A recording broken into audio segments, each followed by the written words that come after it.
AP side, the block side, we're here to do Mr. the work Kuzmierczak, of you've made your Canadians. point of order. Where are the I will permanent- rule where are on the your point permanent of order. Conservative members of this committee. Where are the permanent members, order, conservative Chair. members of this committee? Point of order, Chair. And why are they not here to do their work? I will address your point of order. But Mr. Singh, on a point of order, then I'll address Mr. Kuzmierczak's. Thank you, Chair. Appreciate Briefly, it. please. I appreciate that you made a ruling on this yesterday, I believe, as Mr. Kuzmierczak once again is trying to silence another premier and not let them testify about the harmful impacts of a 23% increase on the carbon tax that's going to impact families worse. You're the Mr. finance Halan, critic. You weren't even here yesterday. Sorry, Mr. Kuzmierczak. Please to respect the interpreters and for Mr. Savard Trombley, just one person at a time. It is clear, committee, and I'm going to read, committee meetings are convened by the chair, and it can be after a decision made by the committee or on the chair's own authority. And that's right from page 29 or 1095 of the Green Book. With respect to the motion yesterday, as I stated yesterday, my ruling was, I believe it was. Mr. Chair, Mr. Kuzmierczak, let me finish, please. I will stop. I asked the question of the clerk, you and do I'd not, like to hear from the Mr. clerk. Kuzmierczak, you've been around for a long time. You know And I very know that well I the am asking rules the that you clerk, do not not you, sir. you do not address questions to the clerk.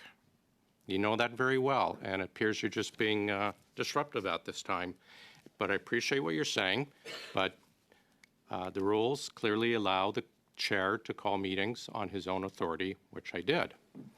With respect to the motion yesterday, as I ruled yesterday, my belief is that is for meetings going forward. You cannot simply, I don't believe it could simply reach back in time and change what has already been booked. So that is what my ruling is. If you'd like to hear the clerk's response about my chair's ability to call a meeting, I'm happy to refer to him, and he can repeat from page 1095 himself. Point of order, Chair. We're actually in a discussion. I'll get to you in a moment. On interpretation. Go ahead, sir. Thank you, Mr. Chair. As you stated on page 1095 of Procedure and Practice, it states under the section convening a meeting by the chair. Committee meetings are convened by the chair acting either on a decision made by the committee or on the chair's own authority. Therefore, my advice to the chair would be that there's two mechanisms to plan a meeting. Either the committee can agree to a schedule and a specific time and plan for a meeting, or the chair has the discretion to plan meetings on his authority. Thanks very much. Okay. I realized someone else had called a point of order, but I saw Mr. Souza's hand was up. Is it on a point of order, Mr. Souza? Or It's on this point of order. Go ahead, yes, sir. It's on a point of order.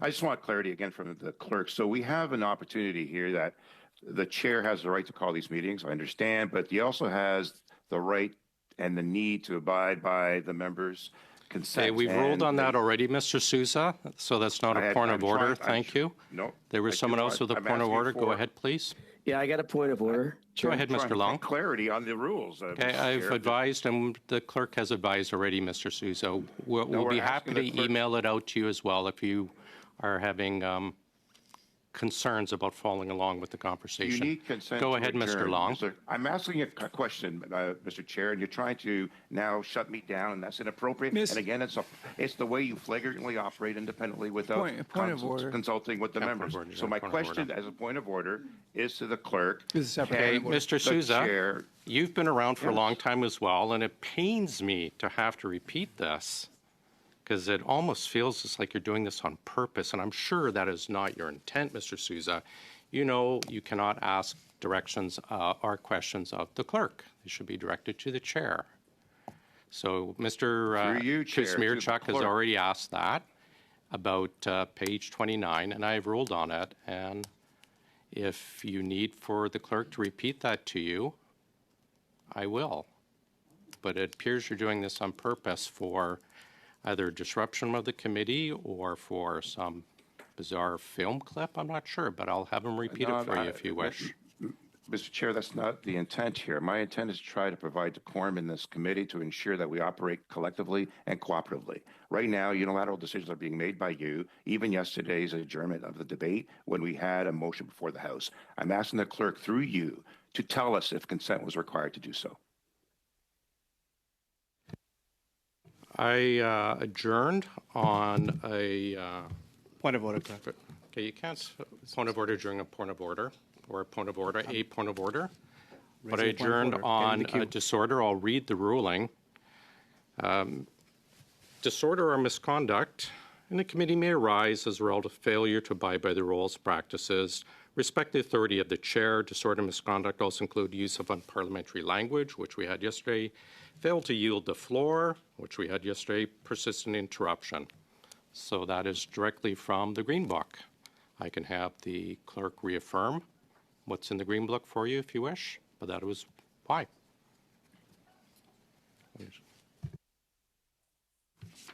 Certainly, thank you, Mr. Chair.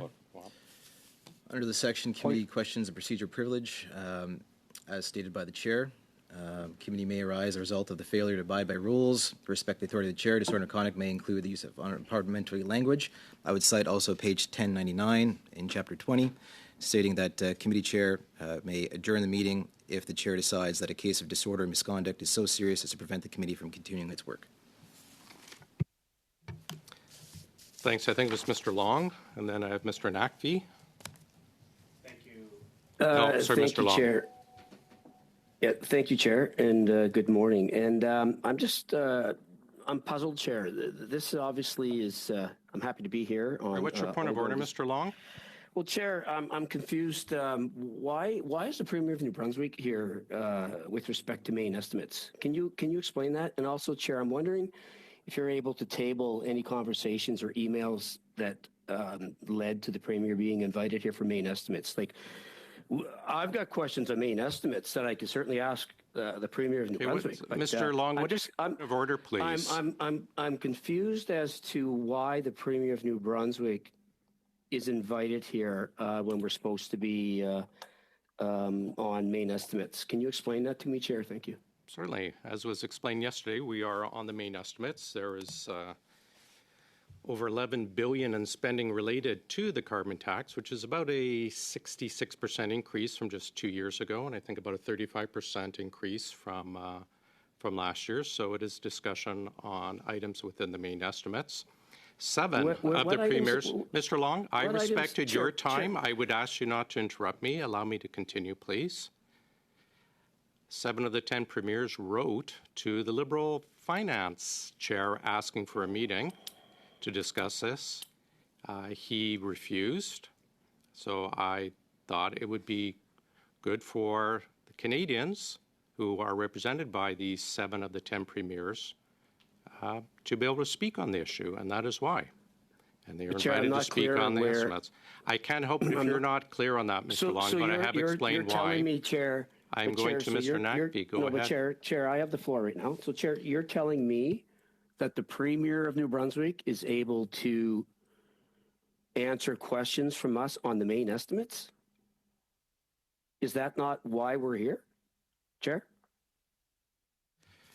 Ms. Long, the premiers representing 70% of Canadians have been invited to speak. It's not for you to decide their relevance as a witness, just like you could not, question the relevance of perhaps a parliamentary budget officer being here yesterday. I have advised you why. We will now go to Mr. Nakvi. Go ahead, sir. Thank you, Chair. Chair, I'm not trying to be disruptive. I'm just trying to understand the rules by which this committee and other committees, because there is an element of precedent setting that takes place when a particular committee acts in a particular way. And so I'm trying to understand under what rules are we acting here today. I'm asking the question of you. If the clerk can answer that question, I'll sincerely appreciate it. I would also sincerely appreciate, Chair, that you don't point an answer to the clerk to read. I think that's not fair. The clerk is an expert in parliamentary procedure, and he should be able to answer the questions without you guiding him exactly what answer he should be reading. Having said that, I'm looking at the motion that this committee passed just yesterday, and I'll just quickly read Mr. this, Chair, which says, Please, plenty Mr. Naqvi, patient. just get to your point of I'm order. getting to my point. I am getting to the point of what the order. Liberals are trying to do, trying to block Mr. No, Premier Higgs sir. from testifying. Please just get to the So point with of all due order. respect, No, we're that is trying not to my block the intention. Premier. Please get to the point of Point of order. I- Point of order. We already have someone at the floor, Mr. Kuzmirchuk, and I've mentioned already in respect to Mr. Savard Tremblay and to the interpreters, ask people not talk over the floor. Mr. Naqvi? Thank you, Chair. I appreciate it. And I am speaking to my point of order because the motion that was adopted by this committee yesterday speaks to that exact point, which says that it expressed A's disappointment in the chair for his disregard for the members and his duties as chair, and it stated that that when the committee undertakes to invite witnesses, that a witness list submission deadline be set by the chair with the explicit consent of the committee, B, witnesses be invited proportionally to each recognized party standing in the House, and C, no such witness be invited without instruction of the committee. And I'm wondering, Chair, first to you and then to the clerk, whether this motion is being respected. I have not seen any documentation that suggests to me that all these three things that were just adopted by this committee yesterday are being undertaken as it relates to witnesses today and moving forward. And I think I know you well, sir. You're a respectful member of Parliament, that you will not act in contravention of a motion of your own committee. So I just wanted some clarity as to what steps were followed to meet these conditions, and would like to also hear from the clerk as well, without you pointing an answer to him. Thank you. I was not pointing or directing, but I appreciate that incorrect perspective. The motion yesterday, I made very clear, I don't believe is retroactive. So the meeting had already been called, the notice had already been put up, witnesses already done. Nowhere in the notice did it say retroactive. And so that was that. The meeting was booked, the witness has been called, period. I'm not sure if the clerk wished, no, you wanted the clerk to weigh in on that. I'm not sure if he has an opinion, but please go ahead, sir. Thank you, Mr. Chair. As you stated, I would leave it to the chair and the committee to interpret the motion and how it should be used moving forward. At this point, I would echo what the chair stated, that the notice was indeed published before this motion was adopted. That being said, based on the terms of the motion, I would leave it to the chair and the committee to decide how to interpret the mechanism and the way to move forward with the motion as it stands. At this point, I would not deem to interpret whether or not today's meeting applies to this motion. I leave it to the chair and the committee to decide how to move forward on that point. Mr. Kuzmirchuk, then Mr. Lawrence. Mr. Tremblay. I was just, I was hoping to get the second part of my question answered, which the clerk provided his testimony, which I do appreciate. And again, Debate. we're This all is not a ready point of to. Mr. Kuzmirchuk, can we get to the point of order, please? Yeah, I was just saying thank you for finally Mr. responding and Kuzmirchuk, answering please get to your point most of the order. questions that I have. That's it. Thank you. Let's continue on Mr. with the questioning Lawrence, of the and then premier. Mr. Savard Tremblay, please.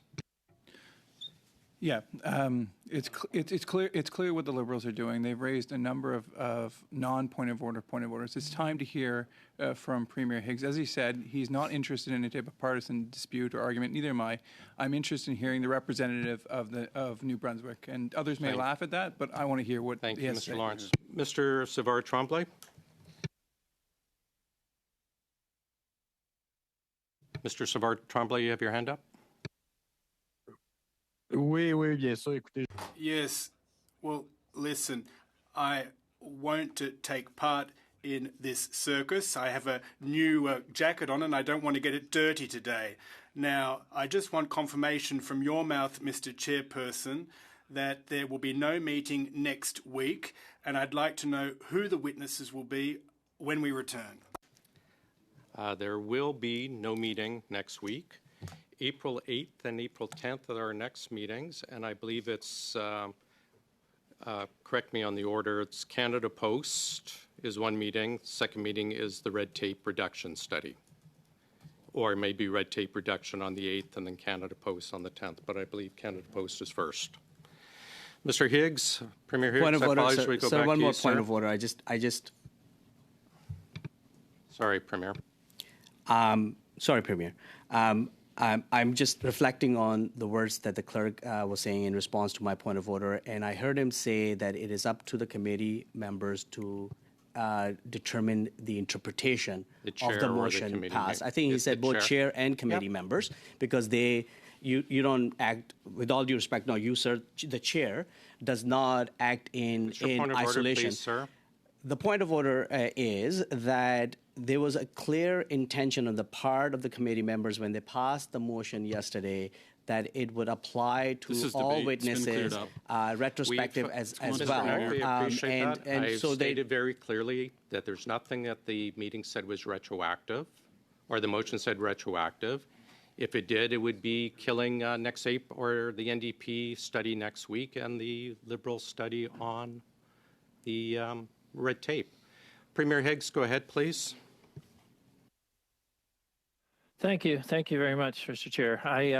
I guess, and I said it wasn't. I don't want to make this a political discussion. I want to make it about, we all don't like the carbon tax. I think we can all agree with party on we don't like the carbon tax, but we all have the same focus of how do we reduce emissions, how do we make a major impact on climate change, and for the better, and that's the goal that we are aligned on. So the point I'm reacting here to is mostly in relation to the Premier's. The Prime Minister's comments here just recently about give us a solution. We're open to solutions. And so what we're seeing as an opportunity here in New Brunswick is exactly what's happening in the West in relation to the development of LNG and the shipment of LNG across worldwide and the shutdown of coal plants. Now, we have the Prime Minister stated there's no business case in New Brunswick. That's absolutely not true. The situation is we have a business case. We don't have a gas supply currently, and that is the issue, the gas supply. Now, is it economical to bring it from the West or bring it from the U.S.? No, it hasn't proven to be based on the cost of transportation. But it is economical to develop our very own resource here in New Brunswick. It's economical to the point that we have 77 trillion standard cubic feet here in our province. And with a consolidated effort from the federal government and the First Nations, we can deal with not only having an impact around the world by shutting down coal plants that are being built at record numbers in China, 80 to 100 a year, coal plants that exist in Europe at 174 in that range, coal plants that even in Atlantic Canada that are running, 4 of them, that could be shut down, and 50% reduction when you do that. So my plea here is across party lines to say, let's think bigger. Let's look at Canada as a solution to world environmental impact and changes in Point of order, Chair. As opposed to us being exactly focused on our internal affordability and the costs every day of living. I apologize, Premier Higgs. I just have a point of order. Mr. Long, please make it brief. Thank you, Chair. I'm just, again, Chair, I'm confused on relevance. This is an opening statement, Mr. Long. Please show respect for the Premier. You may have disagreements with us, but please show respect for the Premier of your province. Chair, it's an opening statement. Let him finish this. But again, I'm just wondering the relevance, and I'm also wondering, Chair, if you can explain again which of the votable items referred to in the committee contains the Canada carbon rebate. I'm confused. You able to let us know that, Chair? Explained that yesterday, Mr. Long. Mr. Premier Higgs, go ahead. That's not a point of order. Mr. Higgs, go ahead, sir. Thank you, Mr. Chair. I want to continue in relation to the affordability point. We are one of the few nations that have the opportunity to have it all. We have the resources, which we've always thrived on. We have the ability to have major climate change impact beyond our borders, beyond the 1.5% of emissions that currently we're focused on internally. And we would do what other countries are doing to take advantage of offsetting coal plants, but offsetting demands in Europe for oil and gas from Russia. We have the ability in Canada to just think bigger and make an impact around the world. So while we can develop these resources, we can use those resources to develop new technology, to build better, cleaner environmental industries, to actually reduce the costs of impact of everyday costs of people living and working in the province, which means ultimately reducing the carbon tax. But it's not an isolated solution. It's a solution that has a broader impact around the world, and it can be proven very clearly that it has a huge impact on reduction of emissions worldwide. We may want to think we're going to solve the problems in our own little bubble, but we are not. So I only ask the Prime Minister and all of you to let's have the opportunity. Let science look at what potential we can really have in reducing emissions and how we can play a major scene on the world scene. Thank you. Thank you, Premier Higgs. We'll start with Mr. Bragdon. Welcome to OGGO, Mr. Bragdon. The floor is yours for 6 minutes, please. Thank you, Mr. Chair, and thank you, Mr. Premier. And sorry that you had to experience the inner wranglings of partisanship here at the beginning and onset of our committee deliberations today. But moving quickly here, we understand very clearly Canadians are speaking very loudly from coast to coast, including from New Brunswick, that the cost of the carbon tax is prohibitive, and most Canadians are worse off as a result of it and its impact on their standard of living and their ability to make ends meet at the end of each month. The PBO has made that very clear. 7 out of 10 premiers, including yourself, has called for this hike to be spiked in the carbon tax, and they also want immediate relief and would prefer that this tax would be axed altogether.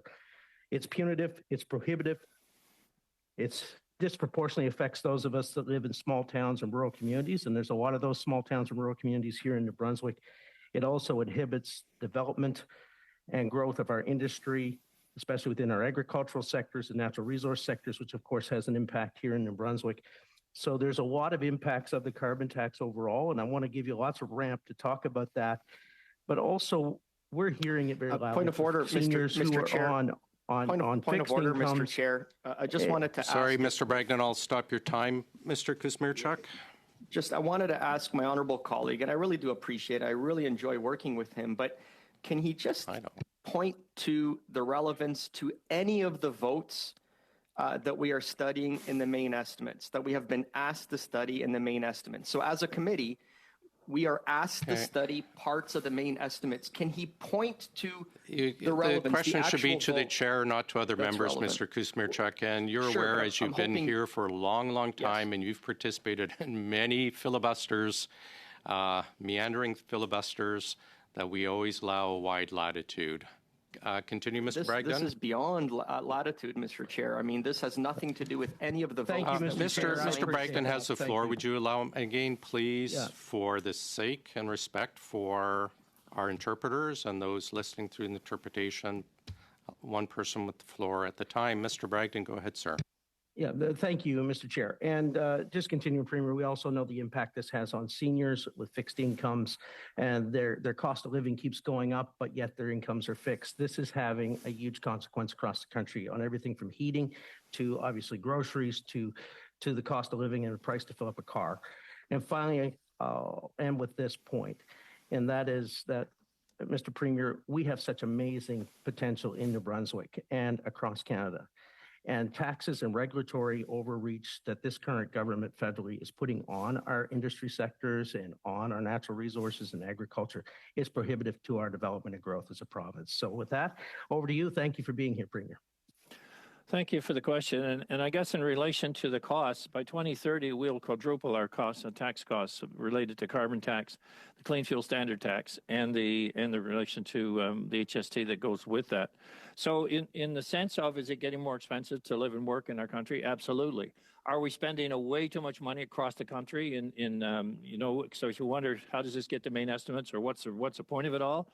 We're spending money we don't have as a nation, and we have the opportunity to offset that with real benefits in reducing the emissions and having an impact worldwide. So my point is continues to say we don't need to put the burden of climate action and climate change on the citizens of our country and on the citizens, in my case, of this province, because we have the ability to fund it and provide the funds for technology to help people deal with affordability, to help people deal with situations that they're finding too difficult to meet everyday needs. So my issue is clear. Let's look at options. We need to think bigger. Our situation in the Canada is that we're too isolated in our bubble. We're not reaching our potential to help the world. And we're causing huge impact, financial impact, right across this country on our citizens. And it's unnecessary. We all have the same objective. We just have to figure out an easier way to get there and a reality in a way to get there. Because currently, this path is not reality. It's not how we're going to manage the future and meet our goals. And that is the point of all of this discussion. For me, it's about look at the science, look at the development of SMRs, look at hydrogen. It's all well and good, but the timing is not going to meet the needs of what the current schedule provides. And as a result, people are just going to pay more and pay more. And what is going to be the impact on the environment? Is it going to be like 8% of our 1.5%?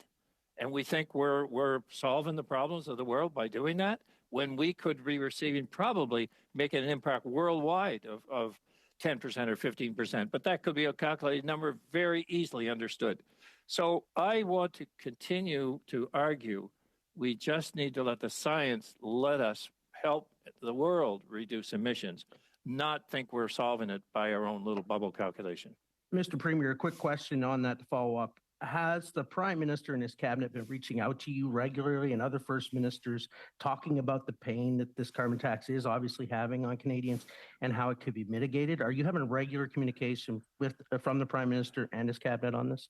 Well, there's various discussions internally, I guess, with members locally, but the solutions are only, okay, how do we offset this measure? How do we offset that measure? When in fact you get to the root cause of why do we have this measure to begin with. So then you get down to the philosophy of the federal government in relation to the carbon tax. And you say, for what it is intended to achieve, is it achieving that? Because what was this unintended consequence, what it's going to cause on affordability of every issue from groceries to that right down the supply chain? Was that the intended consequence? And if it was, it's a poorly implemented process. And if you look at that and you say, what are other countries doing? How do they manage this?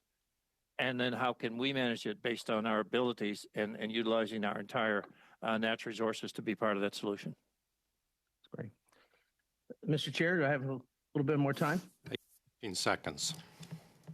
All right. Well, Mr. Premier, speaking of the potential that we have as a province, by removing the carbon tax, if you can give a quick answer to that, what immediate impact would it have?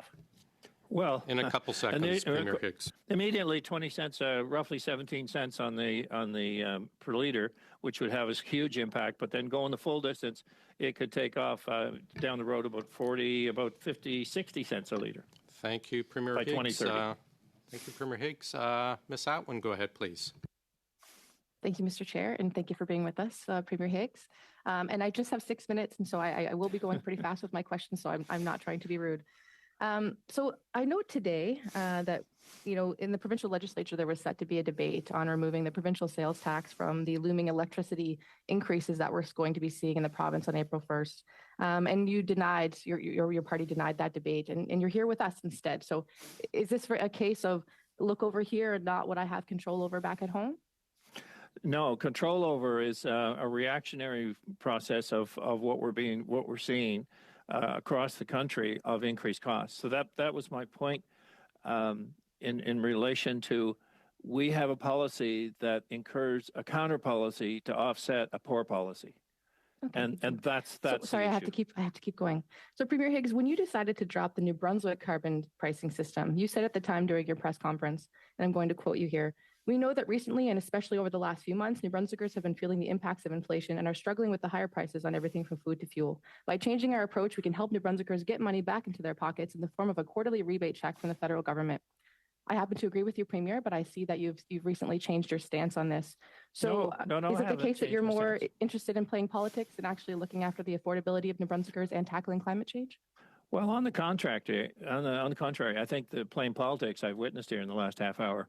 The point of the issue on the carbon tax is saying, all right, can we, if we adopt the backstop, then people will get a check. Is that check offsetting the real costs they have? No, it's not. Can you table that information to show us that the calculations? With the calculation going right through to groceries, to cost of commodities, because it's more than fuel. With us? It's more than fuel. Yeah, I think there's a recent study, whether it was a Fraser Institute, that was showing the impact on the carbon tax. I know what the Bank of Canada has said recently, but there are many studies showing that. So I'm sure there's other relevant data. How much is the average rebate for a New Brunswicker, including the 20% rural top-up? It's probably around $200, I think, a month, quarter, or in that range. About $700 a year, $736 a year. I'm also going to quote, you've got a Twitter post here about your appearance today. You mentioned participating in the Standing Committee of Government Operations and Estimates to relay your concerns and stop the tax grab once and for all. So, sir, are you familiar with the Greenhouse Gas Pollution Pricing Act? Somewhat, maybe not as familiar as you are at this stage. So Section 2.2 is the return of pollution pricing fuel charge proceeds to jurisdictions, and it breaks down the rebate process. So 90% of the fuel charge proceeds are returned directly to individuals and families through the Canadian carbon rebate. The remainder of the fuel charge proceeds are returned through federal programming to support schools, hospitals, small and medium-sized businesses, colleges, universities, municipalities. So I'm just wondering, which of the projects would you not have support? Would you like us to not see supported? There's energy retrofits for Indigenous communities infrastructure. We've got schools that are bringing down their price on their pollution in general, and they're actually saving money on their bills. So would you like to see these programs canceled along with the rebates? Well, I think we were supplying supports to a lot of initiatives through these different communities prior to a carbon tax ever coming on. To say we create more hurt on people in order to provide more federal money to distribute as they would see fit, I don't think that's a solution. I don't think that just charging people more so the federal government can have more say in where the money is distributed. I do not think that is a policy that you hurt one group in order to distribute to another. So also, Mr. Premier, New Brunswick government passed legislation in 2022 to allow oil companies to pass clean fuel charges onto consumers and instructed the Energy and Utilities Board to determine what hypothetical costs might be. An independent analysis determined that here in New Brunswick, we are compensating companies for costs that do not exist, overcharging New Brunswickers at the pump anywhere from 5.6 cents to 8 cents a liter. So how much of this is rebated back to New Brunswickers? So, Ms. Abbott, are you familiar with the fact that we have regulated pricing here in New Brunswick and in Nova Scotia and in Newfoundland and PEI? So it's actually my questioning time, sir. No, I guess let's put all the facts on the table because every one of those provinces. Why is it okay to give money to oil and gas companies and not to New Brunswickers? Let me answer your question. Every one of those provinces raised their price when the Clean Fuel Standards Act came into play. Every one of them. And our price is the cheapest that's in Atlantic Canada. So why did they do that? Why did they do that? I'll answer why they did that. Because the regulated pricing formula includes regulated changes to industry that are brought down by government. So that's why they did that. Our change was only to reflect the same logic that other regulated pricing has. Now, we could argue whether regulated pricing makes sense or doesn't make sense. Than the rest of but the country. No, I'm telling you the same thing was raised in the other three provinces. Maybe you missed that, but because it seems to have not been talked about much. Regulated pricing causes for a complete addition of all the incurred costs in order to arrive at the retail price. So you disagree with the independent analysis that says that we're overcharging New Brunswickers at the pump? Well, we have EUB looking at that. That's the purpose. Sir, we've seen that greenhouse gas emissions have come down by 8%. You've mentioned that this policy has done nothing. There's no measurable impact, and that the Canadian Climate Institute would disagree. Are you prepared to table a plan for New Brunswick that could achieve the similar or better results? Worldwide, absolutely. For Canada? Well, Canada, that's just the whole point. We're thinking in a bubble. We are not thinking. Do you think that if China is building 80 to 90 coal plants a year, that would dwarf anything we can do in Canada? That we're safe, we're solving climate change? I propose to make the difference worldwide that we can actually achieve. Premier, sorry to interrupt. Premier Higgs, that is our time. Ms. Atwins, that's our time. Mr. Savard Tremblay for 6 minutes. Go ahead, sir. Well, thank you, Mr. Chairperson. Listen, I'd like to thank you, Premier Higgs, for being in attendance today and for your testimony. I won't be referring to the carbon tax because it doesn't affect Quebec, and so I prefer to focus on other topics. Now, first, let's talk about the transfers under the Official Languages Act. How much is New Brunswick receiving in terms of support for its linguistic minority, please? I don't know the exact number, but it is significant. C'est assez important. It's quite significant. And tell me, what benefits does that provide for Francophone communities in New Brunswick overall? Well, I think certainly in our case, we have two school systems that are operated through that. There are cultural centers that are set up because of that. We have obviously a Francophone, a Vitality, Horizon Network, and Horizon 2 health networks in the province. And we see culturally, we see a real advantage in New Brunswick. I see an advantage that we're not utilizing to its full extent. I have from the beginning said I wanted to see better results in our Anglophone school system so we could actually have every child graduating fluently bilingual, at least conversationally. And so my goal is if we are a bilingual province, truly, we all should be graduating kids that are speaking both languages. So the money that's used to enhance Francophone programs, cultural centers, is welcome from the federal government, and we do utilize it. Oh, I might add another point. We also increased our Francophone immigration through COVID and through beyond when we're looking to maintain the ratio of Francophones here in the province, not let that slide. So it runs in around 33%. But this is the last couple of years we have immigrated more Francophone immigrants than really any government for a long period of time and increased our percentage.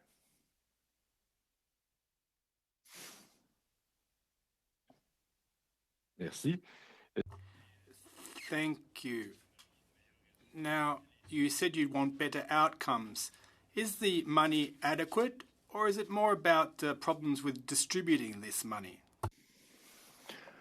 Well, as I've said probably many times, that the difficulty in measuring performance of money actually sent out is always difficult and never really. It's more of a headline to how much money spent than how much was achieved. But that doesn't only apply to Francophone or money from Ottawa in that regard.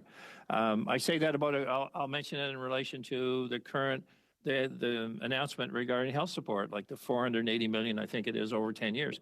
While it is great to see that, when you think about $48 million falling into several buckets in the province, is it going to be noticed on the $3.8 billion budget for us and another $3 a year for us, and maybe certainly less so in bigger provinces? Will it be noticed? My point would be this. We need a clinical information system in our province, and it'll be about $1 billion. And I would like to see targeted money as it comes from the federal government, because we can't do all this stuff otherwise. I would like to see us focus on real change in healthcare and be able to put it in a major solution that's going to have a significant impact. Écoutez, j'y arrive sur la santé, mais... Well, I'm going to speak about health in a moment, but my question was about linguistic minorities. Now, on healthcare, there was a common front on the part of the provinces demanding increases with no strings attached. What was your demand, please, if you could remind us? Well, we would prefer to have no strings attached, for sure, and I think some provinces achieved that. I don't think that we did. But we were clear that we would identify exactly where the money was going, and I think that was many of the items we could agree on in that sense. So that's where we provided that information. Here's where we'd use it, and that was accepted. But I go back to game changers in health, and I feel like health is our biggest challenge. It's the biggest challenge in any election. It's the biggest challenge federally or provincially, even though we know it's a provincial responsibility.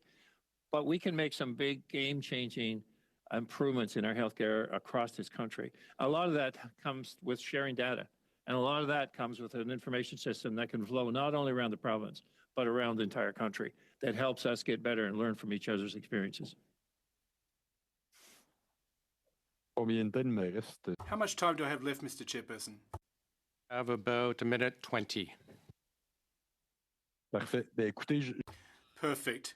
Well, I hear you loud and clear. You said you didn't get this no strings attached transfer. You agree with where the money was sent and how it was earmarked. But unfortunately, the announcement isn't consistent with your demands, is it?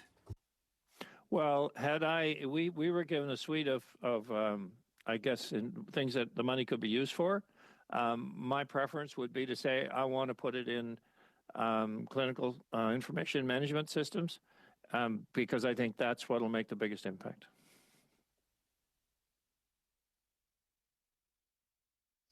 Parfait, merci. Sur un tout autre sujet, je vous ai... Thank you. On another topic, I said that I wasn't going to be talking about the carbon tax per se, but I would nevertheless like to ask you, what are the other solutions in that case? Why aren't you in favour of the carbon exchange? You'll have to be the other brief. Solutions Sorry, brief answer. are very Premier evident. Higgs. I went through them with they went through them with great length. I think the other solutions is for us to get outside of our bubble, think bigger, think about the impacting the world emissions and what we can do with our tremendous energy sources here in Canada. Thank you, gentlemen. Mr. Bachrach, I'd say I hope you're feeling better, but it's probably still under the weather. But go ahead for 6, please. I'll do my best. Thank you, Mr. Chair, and thank you for being with us, Mr. Higgs, Premier Higgs. Premier, you started your remarks talking about the cost of living for New Brunswickers, and certainly the cost of living for Canadians is something that everyone on this committee is concerned about. Now, in 2022, when inflation was even higher than it is now, people were struggling with the cost of living, and Canada's big corporations were making record profits. And there was one analysis by an economist by the name of David McDonald, and he found that for every dollar spent on those higher prices, 47 cents was converted to corporate profits. Now, 25 cents of that dollar went to corporate profits in just 4 industries, the leading of which was oil and gas. So for every additional dollar in inflationary costs, a quarter of that was going to the corporate profits of the companies that are producing and selling gasoline to consumers. I'm just wondering, when this was happening, when these corporations were gouging Canadian consumers and New Brunswickers, did you speak out publicly on behalf of New Brunswickers? I have said all along that I think industry have to do their part, and they have to be the cleanest, producing the cleanest energy, lowest energy consumption to do so, and the lowest emissions. I think to be fair, sir, I'm not talking about emissions here. I'm talking about cost of living and the cost that consumers are paying at the pump. Yes. Did you speak out and say the corporate profits are too high? Well, I'm not familiar with the specifics of where the profits lay in the ratios that you just described, but I would say this. I think that we need to look at the cost of operating in our country and the cost of keeping businesses here. We've seen huge exodus of businesses, particularly out west in Alberta, and we know the alternative. We know the alternative right here in New Brunswick. If you reference oil and gas, we know that we can buy refined product from countries that have no environmental standards at all. But we're still using the product. So we can make that choice of whether we want to buy from less, not only less efficient, but countries that we would not subscribe to their practices in any way, shape, or form. So there's the challenge you have in the industry, because as you push, and I'm not saying you shouldn't have full visibility into that, because I think that's important, but you will see that our operations are likely the cleanest in the world. So where do you go? Can we get better? Absolutely. Should profits pay for that in a company? Absolutely. But we do know that any producer of a commodity, the prices end up into the consumer's hand. And unless we control those companies as a state-owned company, then that's where it comes. And we know that. So the balance is, how do we keep companies operating, maintaining their facilities and staying here?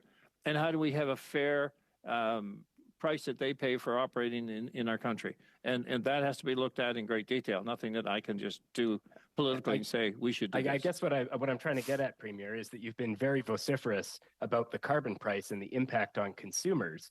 And if you look at these things proportionally, if you look at the impact of the carbon price on the price of gas, or you look at the contribution of the carbon tax to inflation, and we have numbers from the Bank of Canada. I'm sure you're familiar with those. So while we have this analysis that shows that 47 cents of the inflationary dollar went towards corporate profits, we have the Bank of Canada saying that 0.15% of inflation is caused by carbon pricing. So those seem vastly disparate numbers. And so what I was asking is whether the clear price gouging by oil and gas companies, and I looked at Gas Buddy and looked at New Brunswick, and the price of gas in New Brunswick has gone up 20 cents since January. 20 cents. We're talking, April 1st, the federal government is talking about 3 cents. So 20 cents. And I'm just wondering if you've spoken out on behalf of New Brunswickers that are getting gouged at the pump by these oil and gas companies that are raking in massive profits. So maybe you know how the pricing model works, and basically it's a market, New York Harbor market, where the regulated pricing is set, and then the calculations go beyond that. But what I do know for sure is that 20 cents of that right now is carbon tax, and by 2030, 62 cents of that will be carbon tax, and that goes to the federal government, and in a circle program that is supposed to be solving climate change. So we do know that, don't we? So 60 cents will be in 2030 sent to the federal government. And why? What is that achieving? So I would say that maybe there's a combination to look at everything, but we do know how to take 60 cents a liter off of the price of commodities at the pumps and what people are paying. I guess what I'm hoping, Premier Higgs, is that you would speak out against the corporate price gouging that's really the factor that's costing New Brunswickers so much. But I'm going to move on to another question. Pierre Poilievre has said a Conservative government would not pull Canada out of the Paris Agreement. Is that a position that you support? I think that there's a focused need to continue on the emission reduction program, and if the Paris Accord is, it's important to carry on that program. I'm not suggesting we're pulling out of anything, and so my suggestion is simply for us to be broader than Canada, to think bigger about the impact. But to be clear, and that's fine. We all want to think globally, but to be clear, but we're not. We're not thinking globally. We're not even pretending to think globally. My question, Premier Higgs, you said you support staying in the Paris Agreement. The Paris Agreement is almost entirely predicated on reducing domestic emissions. I'm sorry, Mr. Bachrach, we're over time. Can you just wrap up your question, please, sir? I will. Thank you, Mr. Chair. Are you saying, Premier Higgs, that you think we should stay in this international agreement but not live up to its core tenets? I'm saying that we can do so much better. So if we are sitting idle, costing people more money, and we're not impacting the world emissions, then who are you fooling? Maybe the Paris Accord should be modified to say those nations that can have a greater impact should have the opportunity to do so. Thanks, Premier Higgs. If you do a comparison, I have to cut you off there, I'm afraid. We're past time. Okay. Mr. Ellis, please. Welcome to OGGO for 5 minutes, sir. Well, thanks, Chair. It's good to be back at OGGO. And Mr. Premier, thanks for being here today in this very important topic. Clearly, New Brunswick and Nova Scotia, where I grew up, of course, in New Brunswick, and happy to be representing Nova Scotia here in Cumberland Colchester. Our Premier here, Premier Houston, said the carbon tax is misguided and unfair. And we know, of course, very clearly that those of us who choose to live rurally suffer significant from the carbon tax. And I wonder if you could talk a bit about, sir, about the stories that you've heard from the New Brunswickers that you represent. Certainly, we know I'm getting stories every single day about the affordability problem. So if you could comment a bit about that, Premier, I appreciate that. Well, certainly there's no question about that. We are a sparsely populated province. We don't have the mass transit systems. We don't have the subways. And the idea is that people use their vehicles every day to get to and from work. And so it has a greater impact on a province like ours, and it's a reality. So yes, we hear it every day when people spend more, and we have a greater demand every day to, well, how do we offset this high cost? How do we do this differently? And so that becomes the whole argument around the carbon tax. So when we say what it's actually achieving, 8% of the 1.5% of world emissions, it's saying we're taking a lot of hurt because of this ideological approach to emissions in the world or climate change, and that we're really going to make a difference in Canada. And so I guess the point is, I just don't see the value in continuing to find a way to mitigate a very poor policy. And fighting this carbon tax is a reality. We know what people think across this country. They believe in climate change. We can provide a solution. The Prime Minister asked for a solution. I think I've outlined a real possibility here to make a major impact. And we're stuck on saying, no, carbon tax. But I'm sure that you're not getting that at any one of your ridings. because this affordability is real. When you stop at the pumps, when you go into grocery stores, when you go to the lumber stores, when you buy anything that involves transportation, and getting to New Brunswick, transportation is in everything that we buy and sell. So I said the important part here is that let's face the reality of what it means to everyday people. And I'm saying 20 cents right now, or 17.6 off of the pumps immediately would be a real start. We're evaluating regulated pricing to see are we better off or without it. We've had it 20 years. But the idea is that we know 60 cents is coming. We know it's going to continue to get worse. So let's fix it now and make a difference and still impact the world emissions in a positive way.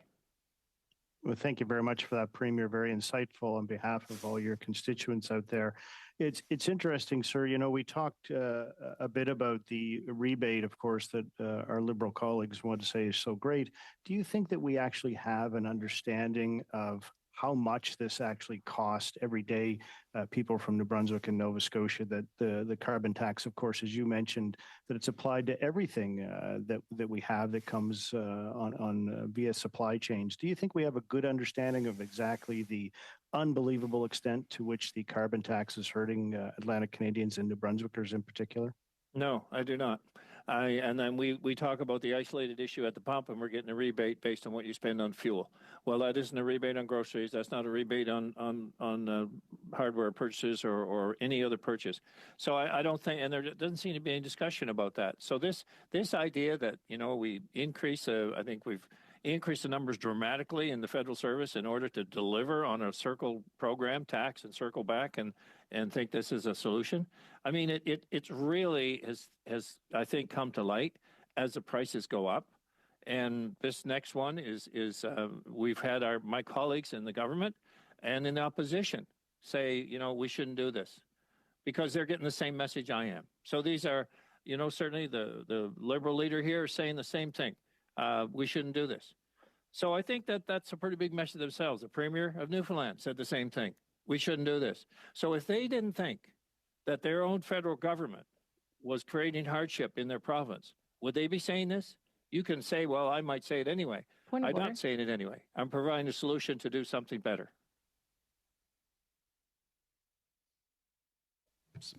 Sorry, there was a point of order.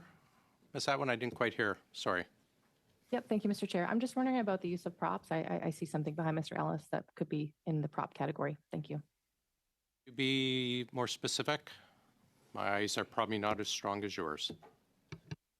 Well, I hate to use the sloganeering of our Conservative colleagues, but I see an axe the tax sign right behind him. So that would be inappropriate, I think, for the context of today.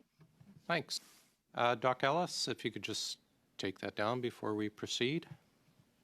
Well, actually, Chair, that sign may say axe worthy. It could say axe throwing. I'm sorry to hear that member wants to be triggered by that, but I happen to have a riding where the Nova Scotia Agricultural College is an incredible proponent of axe throwing. And therefore, I believe that that's appropriate for me to have that there. I'm not going to comment on the things behind Ms. Atwin. Maybe there's things I don't like there. Maybe there's something Mr. Savard Tremblay has on that I don't like. Maybe I don't like the color of his new jacket. I think that that's absolutely ridiculous. So axe throwing is a very important part of life here in Cumberland Colchester, and I thank the member from Fredericton for pointing that out. Premier, that being said, you know, it would appear that all of your Atlantic colleagues are speaking out against this, and perhaps unanimously in the legislatures as well.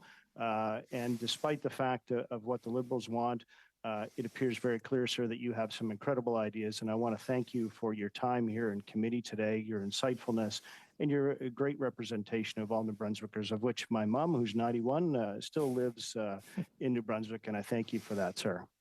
Thank you.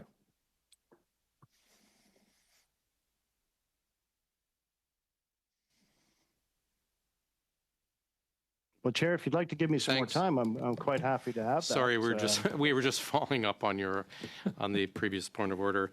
Thanks. We will now go to Mr. Long. Go ahead, sir. Thank you, Chair, and good morning to my colleagues, and good morning to our Premier. It was great to see you, Blaine, this week at the New Brunswick Museum announcement. Great announcement for our city and certainly for the province. But Premier, why are you here today? Why are you before OGGO that's studying Maine estimates. And I'm wondering if you can share with the committee when you were first approached to appear, actually before this committee or any committee. And I'm wondering if you can also table any documents about appearing before any committee here. So when were you approached to appear before OGGO? Well, we sent a letter some time ago, as you know, 7 of my colleagues, and about this whole process, or about the situation, how we felt collectively.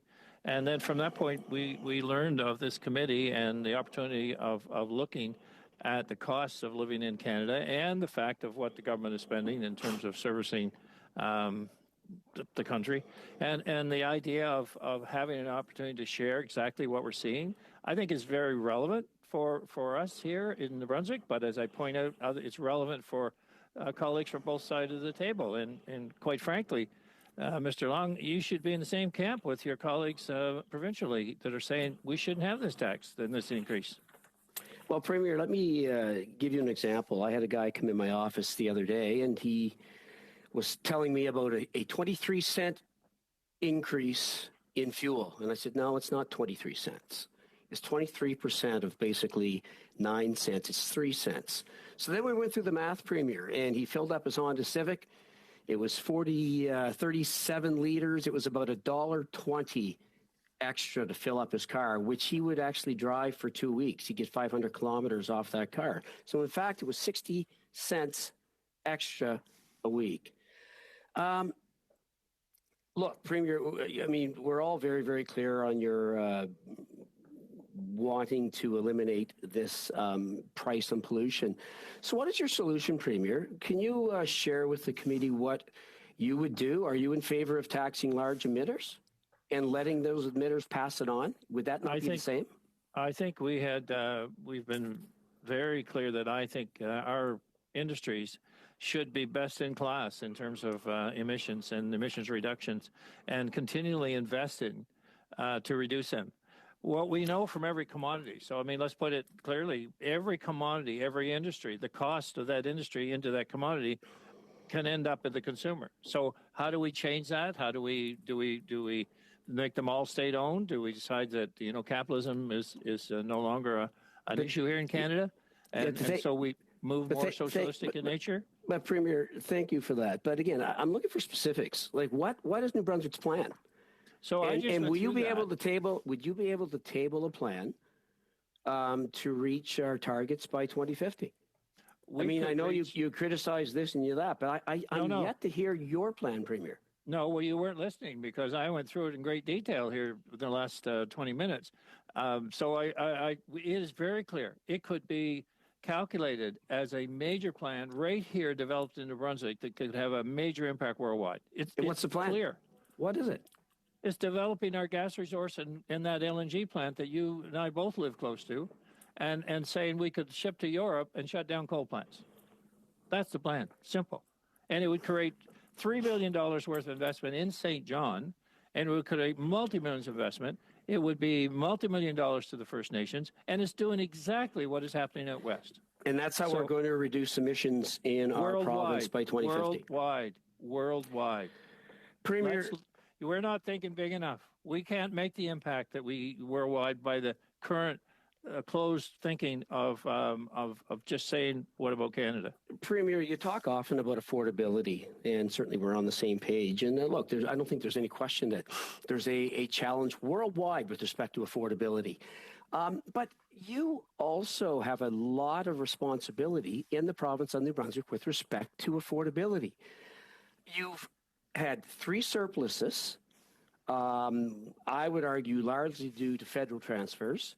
I also want to, just for the record, make sure that our committee and Canadians know that almost 9 out of every 10 COVID support dollars that came into New Brunswick were federal. New Brunswick contributed to COVID relief less than any other province across Canada. But with respect to your surpluses and affordability, can you name me 3 things you have done, 3 actions you have taken to help New Brunswickers with respect to affordability? Thank you.